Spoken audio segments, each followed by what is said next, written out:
Hello and welcome to the Boostara podcast. I am your host, James. On the Boostara podcast, we speak to leaders in business and education and uncover truths and insights from their amazing experiences. At Boostara, we help companies boost growth, cut costs, and gain better business insights. If you are interested in learning more about how we can help you leverage AI for your business, type the word growth into the comments below and I'll be sure to reach out. Today, we are joined by the amazing Chris Berta, partner at the Laurel Group. Hello, Chris. Hi, James. Good to be here. Yeah. And just for the sake of our listeners who are around the world, where are you calling us from today, Chris? I'm in Seattle, Washington. Wow. I think it's awesome because we're pretty much like all the way around the world, the opposite side of the world from me, pretty much. Pretty much. I think we're 9 hours difference. 9 hours, yeah, almost there. Yeah, almost at the 12, right? Brilliant. Well, again, I mean, for our listeners that are not familiar with yourself, do you mind, Chris, just giving us a bit of an introduction, telling us about yourself and how you've found yourself where you are at the Laurel Group today? Sure. Yeah. Chris Berta at the Laurel Group is an executive search firm. We've been in existence for 24 years now. And so I've been doing this for 22 of those years. And previously, I had been working in marketing where I was specifically digital marketing. And back in, let's see, 1998 is when I started that. And that was really at the forefront of what digital marketing was going to be. A company called Aquantive, and we were competing with DoubleClick at the time. We were head and head together in trying to figure out what digital marketing truly means. Mm. And then I went over to Amazon and then went over and led the online marketing for the largest savings and loan called Washington Mutual. And that's when the partners from the Laurel Group came to me and said, "Hey, we need to have somebody that understands the intersection of marketing and technology." And that's when I joined the Laurel Group. And so we're an executive search firm that focuses on the technology sector. And so work with growth companies, those that have gotten funding from VCs or private equity firms, and then need to accelerate their growth, or public companies that are looking to expand their executive teams as well. So, Microsoft's Amazon, Splunk. Right now, we're doing a lot of work with Bloom Energy. And so a number of large entities that are just looking to have specific skill sets brought into the fold. Oh, amazing. That's really interesting, actually. I mean, your background in obviously digital marketing, and you must have seen I mean the state of business and I guess in recruitment firms like how they've really changed over the years. I mean, could you kind of like run through that like that imagery of like Sure. how things have developed and changed? Well, it's been fascinating to watch technology evolve over these years. When I, first started back in 2004 in recruiting, we were really focused on SaaS, so software as a service. And so, what does that truly mean? And so, we wrote some papers around the impact of what SaaS is going to do to a company, from a financial standpoint, because it's no longer a drop shipment and a big cash inflow at one point. It's staggered over the course of time, the months, and you have a more of a monthly retainer, if you will, for that software. And so, reconciling that for businesses and helping them understand ahead of time what the impact is going to truly mean to their company. Mm. So we're doing that. And then there was a practice called DevOps. And so a lot of the execs that we were placing at these different companies said, "Hey, we want to have somebody that knows DevOps," but the skill set wasn't really in vogue at the time. And so we created a consulting practice that was DevOps focused. And so we built that up, 100, 150 people, consultants that we had out on different clients. And we ultimately sold that to a VC firm. Then you start getting into now with Gen AI. Previously, before 2002, it was machine learning and AI. And now, as of 2020, 2022, it's become Gen AI. And so now everything is focused on that. So just watching these different evolutions of technology has been fascinating. And to be at a position where we're not as myopic in a one function. We look across the executive suites of these different companies that we're working with, and you see the impact that these technologies have on these different functions in different ways. And so that's been fascinating to monitor and track and try to get ahead of and anticipate where these things are going to go in the future as well. Would you say that's what makes the Laurel Group a bit different? Is your understanding on tech and your use of tech in recruitment in that way? Is that your kind of like main differentiator? I would say that we are at the cutting edge of technology. I mean, there's other firms that are doing research and doing, Mm, and being at the forefront as well. We're talking to executives every day about how they're implementing this technology, what it means for their business, where are they anticipating changes to their team as this technology expands and gets more widely adopted. And I'm thinking of Gen AI right now. mm, And so, I focus on the go-to-market sides of companies. So the marketing, the product management, sales, other partners in the firm focus on other functional areas. And so you end up having these different areas of focus and just seeing where that and the implications of that technology to those different functions has been fascinating. And so, I wouldn't say that we have a monopoly on the knowledge of what technology is going to do, but I think mm, we have the network and the connections of execs over the years yeah. that have had these different experiences that we can and have regular conversations with about how that technology is impacting them. So I guess I mean from a standpoint of a company working with you, I mean then you solve a lot of different kind of problems and issues for them. So if they've got kind of a recruitment issue, if they've got positions to hire for, then you can help them in that regard. But then inevitably there always comes a question about tech, and especially nowadays. So you can help them in that way. So you're more than a recruitment firm, a standard recruitment firm. Oh, for sure. I look at us as more consultants, where Mm, we're sitting there helping them solve a problem. yeah, And so, and maybe it is with a person, maybe it's with a organizational structure, or it could be with technology. And yeah, so it yeah. just depends upon what that problem is that they're trying to solve for, Mm, and we help them on that.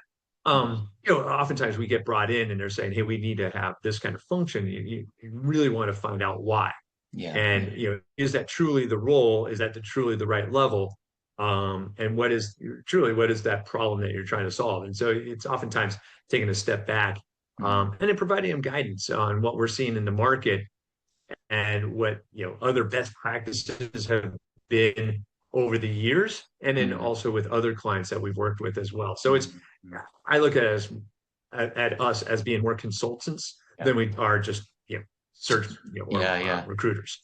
Would you that's interesting. I mean, when it comes to problem solving, when companies approach you or you've been working with partners for a little while, do you ever find that often they don't know what their problem is? Or they have an idea of what their problem is, but as you go deeper into the conversation with them, it uncovers a lot of things that actually they didn't realize that was the actual core problem. It is funny because you end up taking on some assignments Hmm. and you realize that they haven't really gone and asked those third, fourth, fifth level questions about what they truly need.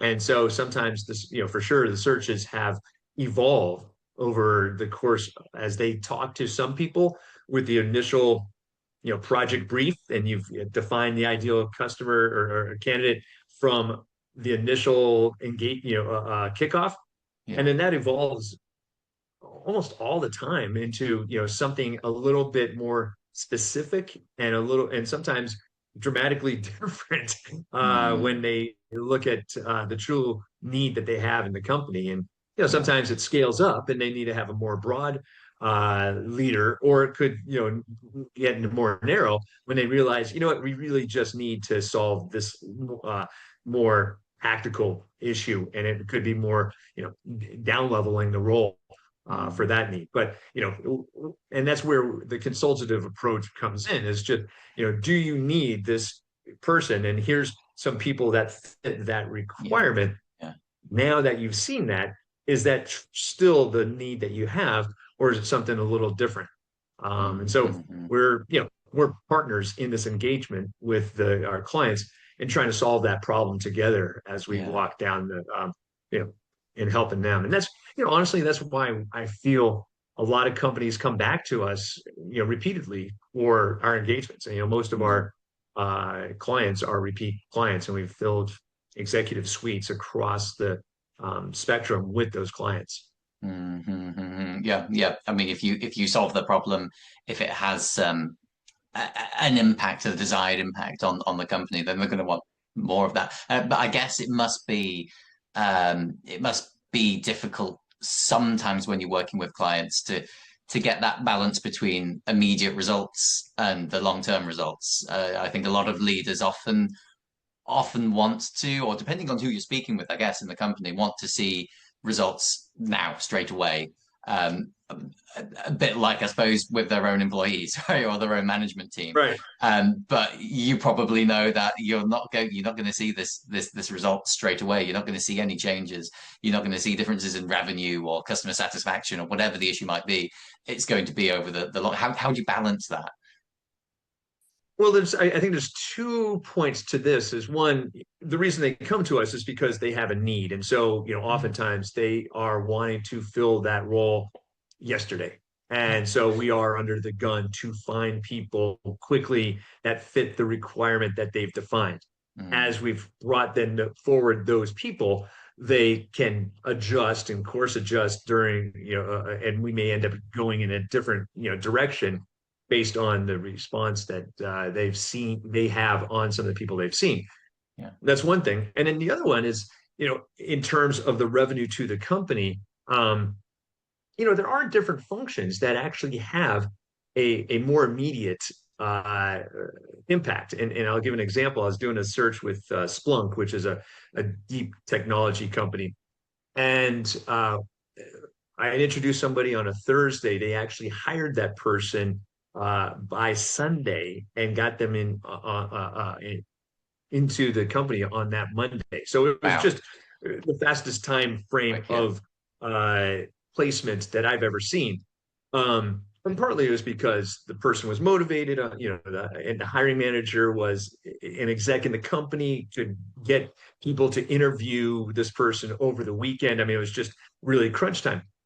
And I was just blown away that we were able to move it that fast. And she said, well, listen, we have a product release that's going to be happening, at the end of in a very short time frame. If we waited, then they would not be a part of that product release. Mm, And so then now that person can ramp up quickly, get to know the team, and then be an integral part of that product release that's going to happen in I think it was a 2 week time frame after this person started. And what dawned on me there was that, yeah, this person is going to have a material impact on that new product release. And, product releases can have a material effect on the revenue that the company is going to drive that quarter. So you realize it could have a material impact on not only the revenue of the company, but just then the future performance of those products as they iterate them in the market. So, then I realized that I probably was discounting my fee a little bit more than I should have because of the revenue that they would be driving from that product release. But yeah, they were a great client for a long time. well, that brings nicely, actually. I mean, what would you say are the sort of common misconceptions that companies have? Um, I mean, when they work with a consultancy or recruitment firm such as yourselves, for the first time, maybe they haven't done it before. They're approaching you thinking, okay, I think well, we have this need, but they have this idea in their head about what it's going to be like. What are those sort of misconceptions? Well, I think the first part is, and this is typical with any kind of consulting practice, but they always look at the bottom line and the cost that that's going to generate, and not really looking at the top line and what the revenue that the right person could have on the company.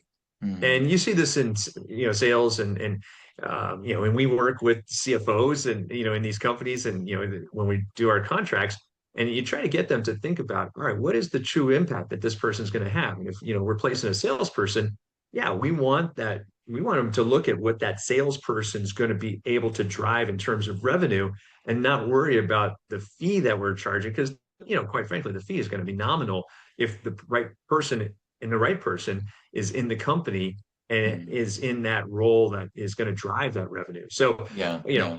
you think about the cost of hiring the right person versus the cost of hiring the wrong person. And that person that you hire that's impacting the company has taken you into a new, maybe it's a new sector, a new industry, but or reframe the positioning of the products within a company or within the customer base. Now all of a sudden, the top line is explodes because Yeah. of you have the right person there, and our fees would be nominal in that kind of Hmm. situation. And then conversely, if you hire the wrong person, that could have a negative impact. And so I think there's that risk there that you look at the bottom line only, and that's not. I think you're missing out on the positive impact that someone could have on the company, and that's why companies hire executive search firms is to have that um, expertise Mm. brought to the organization. And so you're not just hiring the people that are applying online or only those that you know in your network, but it's expanding that out to find that best talent that's available to help you accelerate the growth. And then, yeah, so I think that is probably the biggest misconception or the problem, the biggest challenge that we have when talking to especially new customers or new clients, because they just end up not knowing Yeah. exactly what the true and positive impact that you could have by bringing in experts. Hmm. Well, I suppose going from that, because you mentioned the right person, right? Bringing in the right person rather than the wrong person. How do you then ensure you are, definitely bringing the right person? How do you make them stick? Yeah, I mean, we have a guarantee that we're guaranteeing this person's success for a period of time. So that's I guess helps mitigate that risk to a degree. Yeah. And then how do we know that it's a people thing, and Mm. people are not a widget. So people change, people evolve. So it's not 100%, but you get all the signals you can to make sure that you're hiring the person that's going to be the most appropriate for that role. And it could be, so it's a combination of the functional experience. And so have they done this before? Is this something that they have a passion around? Do they know this customer base? Do they know this audience that they're marketing to or selling to or building products for? Um, and then triangulating, trying to find people who can vouch for their capabilities there. And then making sure that you end up having the right questions being asked by the interviewers in the Yeah. process and making sure that they are getting the information they need to feel comfortable in their decision, Hmm. and bringing that all together. And you'll have that picture of that person that is as robust as you can get. So as much information as you can get, and asking tough questions. And then as the middleman between this is making sure that that candidate is asking the right questions of the clients or of the company as well, so that there's a strong fit. I mean, we're looking for both the functional skill set, but also the cultural fit. And the Hmm. cultural fit is key because, especially if it's a growth company, oftentimes they'll have to make a pivot, and maybe the direction they were heading towards right now is not the direction they'll be going towards in the future. So are you bringing the right team together and making sure that they have the right trust, shared vision, so that if they have to make that pivot, they can do that together Yeah. and they are comfortable in making those adjustments? Hmm. Yeah, no, yeah, that's very, very well said. And I guess it changes probably at an executive level as well when you're hiring. I mean, is it harder? Is it easier? Would you say? Is it? I mean, just what you said there, finding people to vouch for that person. I suppose people are more critical of. their executive team members, right? Then he was my colleague, right? She was my colleague. So in that sense, maybe harder, but then I suppose an interview maybe easier to get the information out and that person's values and experience. It's interesting because it's easier to find the people because they're at an executive level, they've made presentations themselves, they've been a part of different conferences, they may have been in speaking engagements. So the people, and you know the companies that you're trying to target, so you can find Mm, those execs at those companies. They're also, they understand what executive recruiting's uh, service provides. And so relative to a more junior, if you're looking for a first level computer science or computer developer, they're probably not on speaking engagements. They're not on speaking tours, so you're not going to see them. When you do different searches, they're probably not as responsive to outreach as well because they don't necessarily know the value that executive recruiters could provide for them. yeah. And so we end up getting and have a network of execs that we work and have worked with over the years. So I feel like we have a brand that people will recognize and then will respond to our outreach. And then it's just a matter of finding the person at the right time that and with the right kind of message to have them respond to that outreach that we have and just introducing an opportunity, and run it by them. And I look at my job as being additive. If it's better than where they are, then let's have a conversation. If it's not better than where they are, then fantastic. Continue along in your current company, and it's great to connect with you again. And we're just continuing this open dialogue. So it's more just helping people in their career journey over the years. And you're right. There's going to be, if you're doing these triangulations and references, not everybody has a straight line of success where it's always been up. They've had different detours and they may have been in a situation where they may have a reference that's not as positive because the environment that they were at was not good. It was not beneficial for them. And so you have to make sure that you get a full picture of that person's capabilities. And I mean, I could give another example. I was working with there's a person we've placed two, maybe even three times at different companies over the 20 plus years. And person's fantastic. But I was doing I had a conversation with somebody that he used to work with. And I said, yeah, so you must have worked with so and so. And he goes, oh yeah, yeah, I used to manage him. And I go, and then I could just tell by his demeanor that I probably shouldn't probe anymore because it wasn't a good relationship.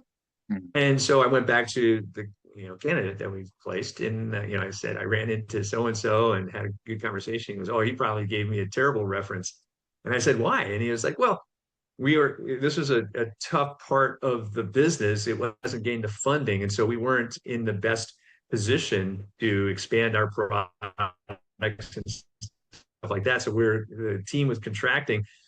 I was going through a divorce myself, so my personal, was kind of getting in the way. But after that all shook out, I went over to this other team, and it went through the roof. Then we skyrocketed in our performance. And I was thinking about that, going, I had references multiple points of that person's journey in this one company, and if I had only used that one, I Yeah. probably wouldn't have had the right perspective of what this person's true capabilities are. Yeah. Luckily, I had multiple references across his tenure there, and I know how good he is. And then he's performed extremely well in other companies, after we've placed him Mm. moving forward. So references are good and they're key, but they're also points in time that you have to take into account as well. Yeah, yeah, yeah. Exactly what you say, triangulating it. It's just you don't judge too much from one. You've got to see are there common patterns in what you're hearing. If there Mhm. are, then you can trust that common pattern, whether it's good or bad. It's just finding and putting them together, right? Yeah, Exactly. that's that. Yeah, and I suppose for circumstance and pleasing, you can't. An executive isn't going to please everyone by any means, right? But it's just that the common patterns in their behavior, their leadership, the results that they that they bring about. And I guess Interesting thing for me to ask. This is based off of my very sort of limited recruitment experience, but just are there the changing trends in recruitment in terms of the generational aspect of people that are jumping into roles? So you know your millennials versus your alphas, and especially in the executive roles, I can imagine it's quite interesting because there was something I heard the other day, and this is going back to AI. We will talk more about it, but because of AI, there's been a huge uplift in the amount of young millionaires, and they're all 18, 19, 20, 21 years old. And as a result of that, I can imagine there are suddenly a lot of executive alphas, right? The younger generations, right? So, have you worked in placing younger generations, to a large extent, and how does it differ to other generations? It's interesting. So you're asking an interesting question, and I'll answer it. See if this answers the question. We work with a lot of growth companies, and oftentimes growth leaders are, either they've done a previous business and they're starting a new company and they get funding from a VC or private equity firm, and this is their second, third company that they're starting. Then you have another population that is their first business that they're starting. Yeah. And so they may be that 20-year-old prodigy that has been successful in something, and then all of a sudden they want to start their own company, and now they're going to go off and set the world on fire. And you have different perspectives that the prodigy, because they've been successful, they almost think that they can't make the wrong decision. And so you end up having to guide them and have these conversations. And sometimes they don't know what they don't know, and that is a blind spot for them. And so, how, as a consultant, can we educate them without being, and that's where I think our experience and our professionalism comes through and helps them understand what the market constraints are, and why we're advising them in a certain direction. Someone that has been and started multiple companies, they're more seasoned. They get it a little bit more. There's a wisdom that comes with that, and so I find those conversations to be much, maybe more open and more realistic. And so you have that component. In terms of the candidates, between being junior, if they're junior and they're, I don't know if they're, I think everybody has their own challenges and their own advantages. And so finding somebody, especially at the executive level, they need to have had some experiences through, and hopefully a few different companies over time. So that kind of rules out somebody that's 25 years old going to be a VP or some, a C-level person if they're not starting their own company, because you're not going to bring in 25-year-old CMO because won't have seen what good looks like at different companies. Yeah. And so you don't want someone that's just fresh out of grad school becoming the CMO, because they won't know exactly the skill. They won't have the skills and the seasoning to know exactly what good marketing looks like, for example. Mm-hmm. Yeah. I suppose in one sense, it comes from, it's difficult to, it's wrong to kind of judge that people of different generations are going to act in a particular way. People are people in the end, right? But at the same time, when it comes to experience and at the executive level, I suppose that's just from the job description. They've got to have a proven track record, which is usually going to be over multiple years, over multiple companies, which would then discount a lot of very, very young entrepreneurs. Chris, what would you say? What kind of advice would you give to a company approaching you for their recruitment needs or consultant consultancy needs for the first time, what would you say to them that would, I suppose, make them feel a bit more comfortable to start the conversation with you? Well, defining what exactly the need is and why do you have that need and what is the ultimate objective for this person to achieve in this role. So if it's like any kind of good project, you need to have clear definition of what the need is and then what the goals are and what the outcome is that you're looking for that person or that project to achieve. And so with that, then you have clear roadmap of, okay, who is the, and then we can discuss and we'll have a brain dump session where we're sitting there saying, okay, does this profile work in what you're looking for? Is, and we'll start honing in on the ideal profile, the ideal candidate. And we know that, like we were saying before, this could evolve over time. Mm.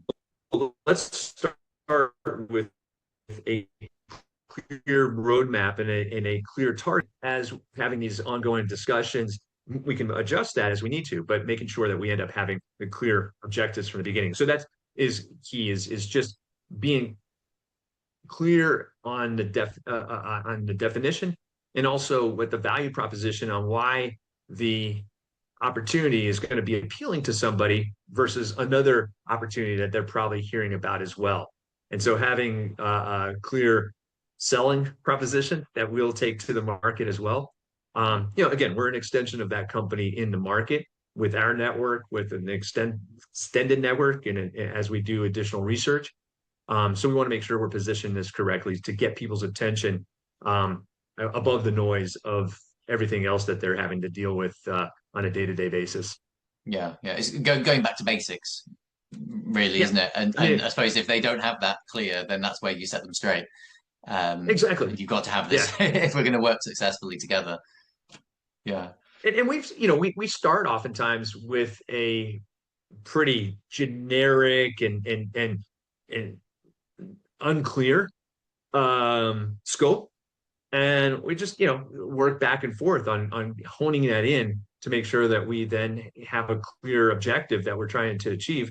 And then from there, we can take that then to the market and find the right people and hopefully do that in a very timely manner. Yeah, yeah, and well, yeah, well, that's what gets you gets you the results, and that gives you repeat customers, right? Yeah. Well, I've got to ask you AI because you've already mentioned it a little bit at the beginning. So I usually say to people, what's your thoughts on AI? Are you a supporter? Are you a skeptic? I feel like as someone that's been involved in tech over the years, probably a supporter. However, I suppose a bit deeper than that. What impact are you seeing AI having on the recruitment space, the consultancy space? I mean, even the digital marketing space as that's kind of like evolved to take on AI. What kind of the impacts are that you're seeing? This is such an involved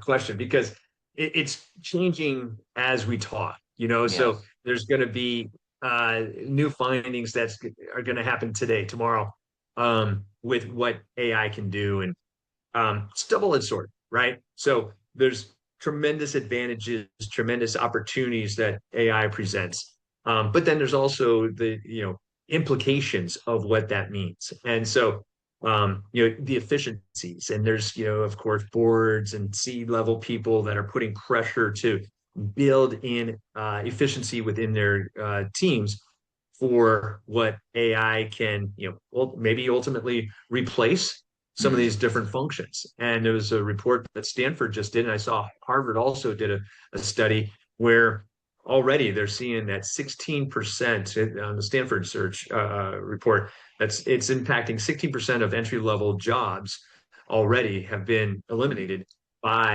because of AI is what they're attributing it to. And they're trying to rule out all these different variables to make, hone in on what the true impact of AI is. And I'm going to go back to read it in more detail, but the summary was basically that 16% of all of entry level roles are going away because are being impacted by AI.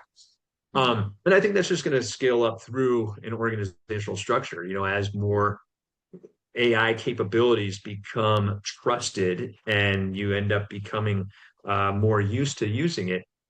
It'll build in efficiencies, so you won't need to have as many people on the teams. And I think one of my clients said that a third of their code was being done by AI, and Wow. so there's Yeah. software developers that are not necessarily needed anymore. So you have those are the implications on organizational structure from an AI standpoint in terms of recruiting. I did a paper on this where it's you look at how AI is making the whole recruiting process a lot more gunked up. The wheels are of the machine are being gunked up because there's just too many applicants. It's just too easy to apply to a job. And if you go back years, you used to have to fax or even mail your Yeah. resume to a company. Then you could fax it, and then you could send it through email. And then now, you have Gen AI, which is you have a tool that will send it on your behalf to the job title that you've defined. So now Yeah. you can have your agent essentially sending out your cover letter and AI tweaked resume to all the jobs that have the right title. And so Amazing. now internal recruiting teams are overwhelmed, and there's cases of thousands of resumes being sent for a specific job opening that they've posted, and no one internally is going to see all thousand of those resumes. They're going to look at a handful and make a selection. And I had a friend of mine at Amazon basically say, I don't even look at the resumes that come in through our careers page. I just get referrals from my network and work with them. Oh, wow. So they have to post it for legal purposes, but Mm. they don't even look at it. So I think maybe in the long run, our value proposition as an executive recruiter comes in more play because we know the right people to bring to the table, and we're not going to bring 20. We're going to bring 5 or 6 profiles that we've reviewed, interviewed. They're the best of the best, and you're going to make a selection of those 5 from one of those 5. And so, Mm. hopefully that streamlines that process a bit. But I just think that because of AI, we've ended up feeling being overwhelmed. And you can look at this in marketing as well, where it's so easy to create content, and so you're going to have a bunch of average content out there. And so the way to rise above that as a marketer is to create better content and create Yeah. create more compelling. Yeah. And Yeah. so quality always rises to the top, Hmm. and AI is going to make everything pretty generic and mediocre. Yeah. Yeah. That's interesting because I mean, going back to what you said about AI applications, right? Having your agent mail it off, right? And then people being aware of this. I think the 2,000 AI generated CVs I can see here. I'm not going to go through it. I'll just take the person approach and hire in person. I guess the reaction for some recruiters might be to play along with that and use AI to filter through the AI generated CVs and Sure. then recommends that however many CVs at the end of it. Do you think that would be the differentiator? Because my strong belief is that AI is fantastic in getting rid of the administrative duties and freeing up everyone for that human to human contact, right? Um, but at the same time, if it's being used in in a way that's not allowing that human contact, then the human kind of the people that are still keeping that human contact are probably going to be more successful. So exactly that, if two recruitment companies, one's using AI to filter and one's taking a human approach, probably the human approach recruitment firm's going to be more successful. Yeah, I don't know what you think to that. And I'll say to a degree. I mean, so if you think about the process, you have an internal recruiting team that is using AI to craft a job description. They Mm, post it. Then you have candidates who are using AI to craft a resume and a cover letter addressing the key points on that job description. And then they send it into a company that's using an applicant tracking system, so another AI tool to weed out. So in that 3-step process, You may have some personal interaction, people interaction on that, but it's one AI tool screening another AI tool, screening another AI tool. Mm. And so out of that, hopefully you do have a handful of great profiles. The challenge is that when you're looking at the ideal profile, sometimes somebody who doesn't have the cookie cutter profile and background is probably the best candidate because they've seen that similar problem in maybe a different environment and have solved it in a Mm. different, more creative way. And Mm. so if you only use an AI tool to screen and get that profile, then you may miss those other people that are outside of that cookie cutter profile that could be even better. And so oftentimes we've seen people who have, they've said, hey, we've got our internal recruiting team, they're, screening candidates. And all of a sudden we'll go through some of the profiles and we'll know some of the profiles. And we're like, well, you know what you're trying to solve for, this person has done in this environment, but it got kicked out because they didn't have that very specific cookie cutter profile that this machine was looking for. And we brought them to the table, and then all of a sudden they got hired because they had the right skill set. It just wasn't in the same structure Mm. that computer recognized. And Mm. so, and we saw this in the past when you had, internal recruiters who may not know that function as well. And Yeah. so they may have been, that's not their history. And so they didn't know that this company or this other profile, capability and skill set is actually exactly what the hiring manager was looking for. And so we'll have that conversation and say, hey, you know what? The person actually is a strong fit for the role because of X, Y, and Z. And then all of a sudden, the hiring manager who knows what he's looking for or she's looking for will say, yeah, that's perfect. That's ideally Yeah. what we're looking for. I guess that's because I've given this sort of argument to a few people about the sort of objective subjective. Maybe AI solves that, maybe it doesn't, right?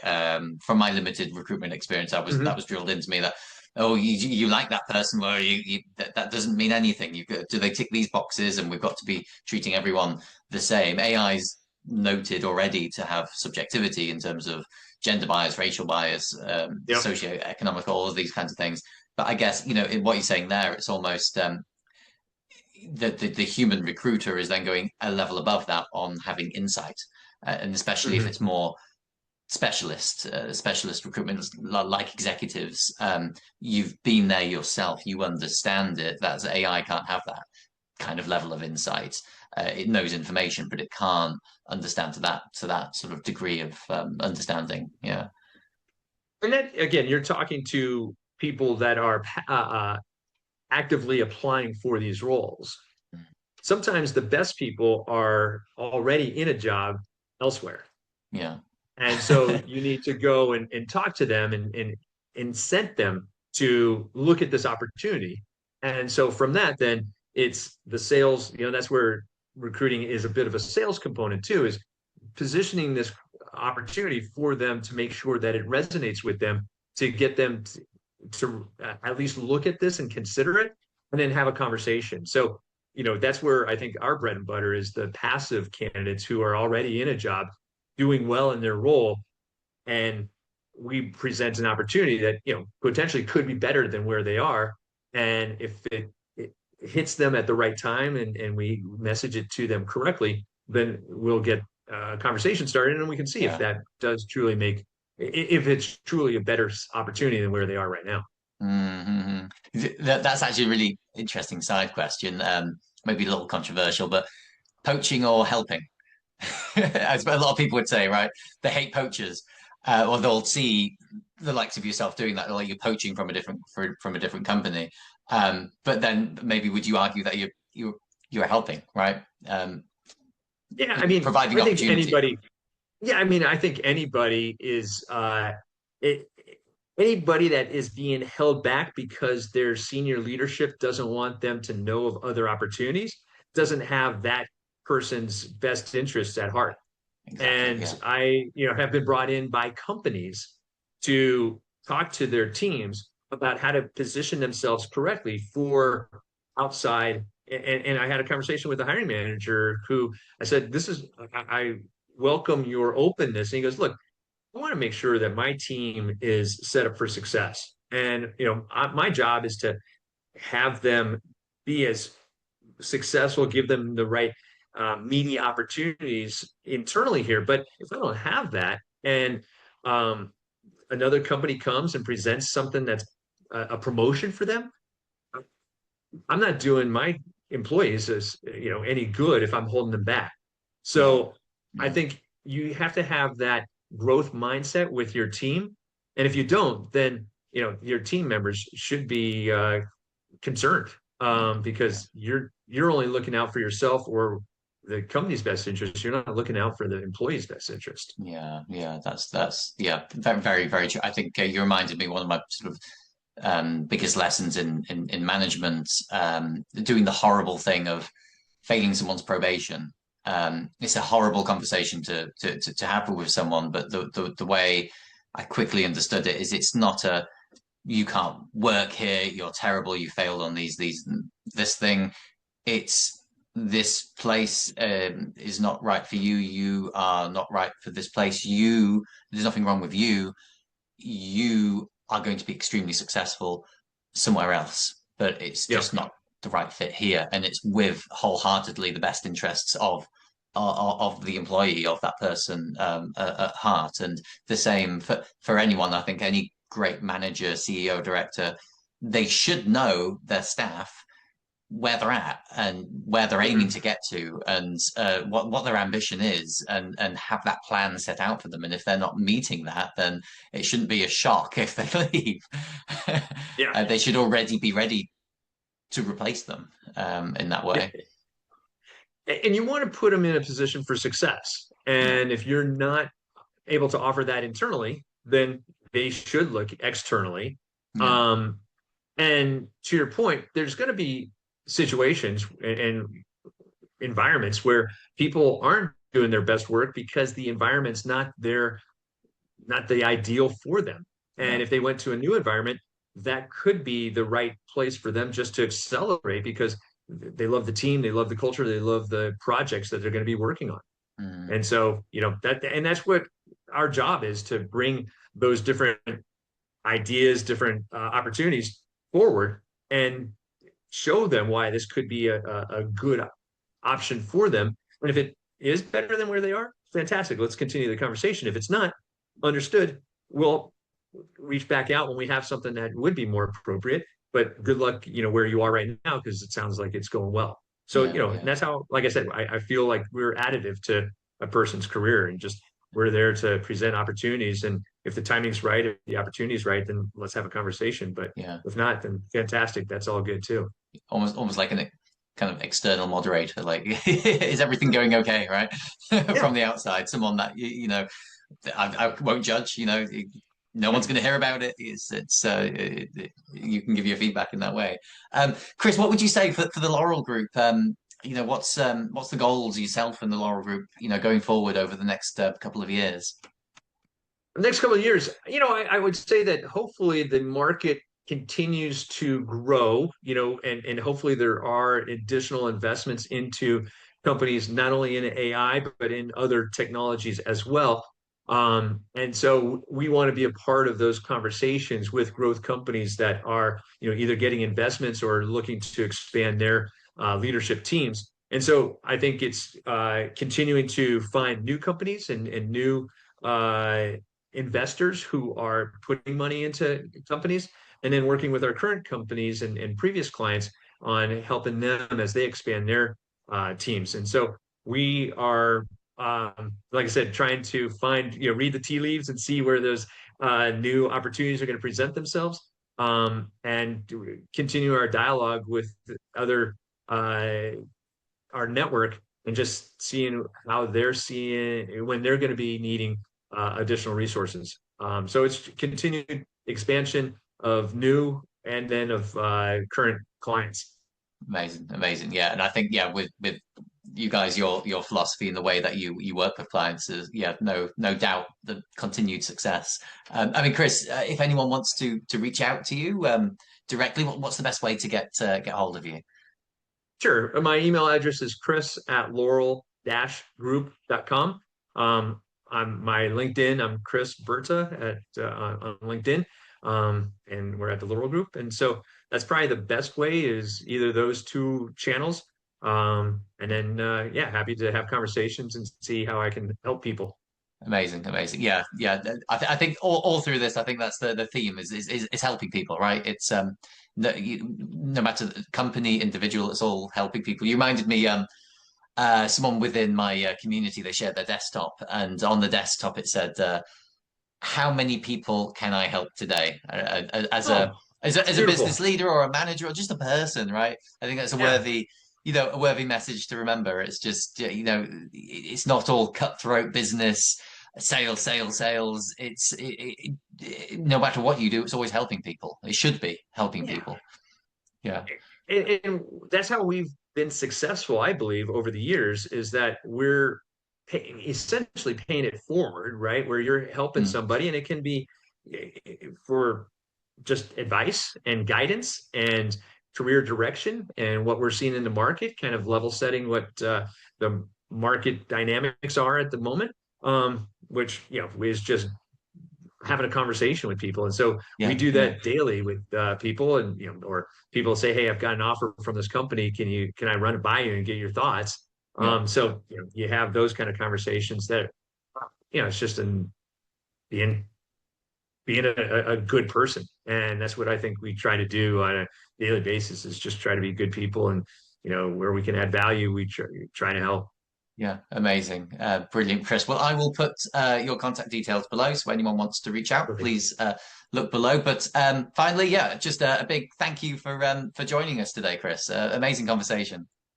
James, this has been great. Thank you so much for your time. I Brilliant, appreciate it. brilliant. And thank you everyone for listening.